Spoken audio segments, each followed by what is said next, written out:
Operator নিয়ে আলোচনা করব। লজিক্যাল অপারেটর কি আসলে?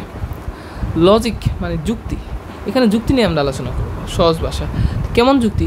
যেমন আমি কাউকে শর্ত দিলাম, তোমাকে গোল্ডেন এ প্লাসও পেতে হবে এবং তোমাকে নটর ডেমোর চান্স পেতে হবে, তাহলে আমি তোমাকে আইফোন কিনে দিব। কী লজিক মানে কী যুক্তি দিলাম বা কী শর্ত দিলাম যে তোমাকে ভালো রেজাল্টও করতে হবে, গোল্ডেন এ প্লাস পেতে হবে এবং নটর ডেমে টিকতে হবে। তো আমার শর্ত মূলত দুইটা, গোল্ডেন এ প্লাস পেতে হবে এবং নটর ডেমের চান্স পেতে হবে। এখন সে গোল্ডেন এ প্লাস পেলো, নটর ডেমের চান্স পেলো না, তাহলে কি আমি তাকে আইফোন কিনে দিব?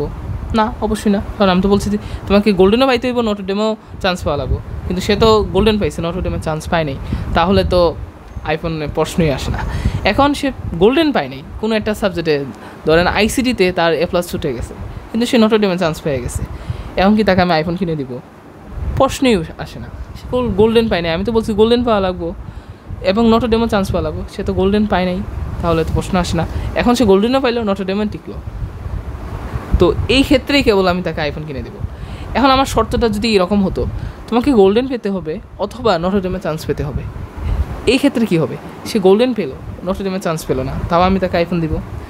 এখন সে নটর ডেমে চান্স পেলো, গোল্ডেন পেলো না, তাও আমি তাকে আইফোন দিব। এখন সে গোল্ডেন পেলো এবং নটর ডেমে চান্স পেলো, তাও আমি তাকে আইফোন দিব। কিন্তু সে গোল্ডেনও পেলো না, নটর ডেমে চান্স পেলো না, তাহলে তো তাকে আর আইফোনে প্রশ্নই আসে না, তাকে তো পিটতে হবে। তো বাস্তবতা হলো এন দিয়ে বোঝায় আমার দুই পাশটা সত্য হওয়া লাগবে, আর অর দিয়ে বোঝায় আমার যে কোনো একটা পাশ সত্য হলেই হবে। কিন্তু আমার যদি কোনো পাশই সত্য না হয়, তাহলে তো আর আউটপুট শূন্য। এন্ডের ক্ষেত্রে আমি বলতেছি দুই পাশই সত্য হতে হবে, যে কোনো এক পাশ মিথ্যা হলেই শেষ। তো এগুলোই হলো মূলত অর আর এন্ড।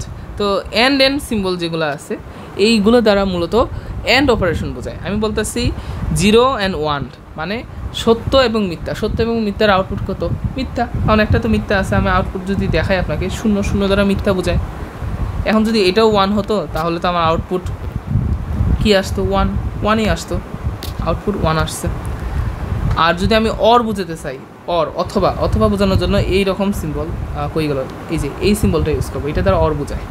1 or 1 সত্য অথবা সত্যই। আমি যদি এখানে 0 দিই, আমি যদি এখানে 0 বসাই, তাহলে আউটপুটটা কিন্তু সত্যই আসবে। আর আরেকটা হলো নট অপারেশন। নট হচ্ছে সত্যকে মিথ্যা, মিথ্যাকে সত্য করে। সেটা কেমন? যে এইরকম একটা আশ্চর্যবোধক চিহ্ন, তারপর ভেরিয়েবলের নাম। এখন যদি আমি কোডটাকে রান করে দেখাই, এই যে সত্যকে মিথ্যা করে দিছে, মিথ্যাকে সত্য করে দিছে। আবার যদি আমি এখানে 1 দিই, তাহলে সত্য মিথ্যা হয়ে যাবে। কোডটাকে যদি রান করি, এই যে 0 হয়ে গেল। So that's it.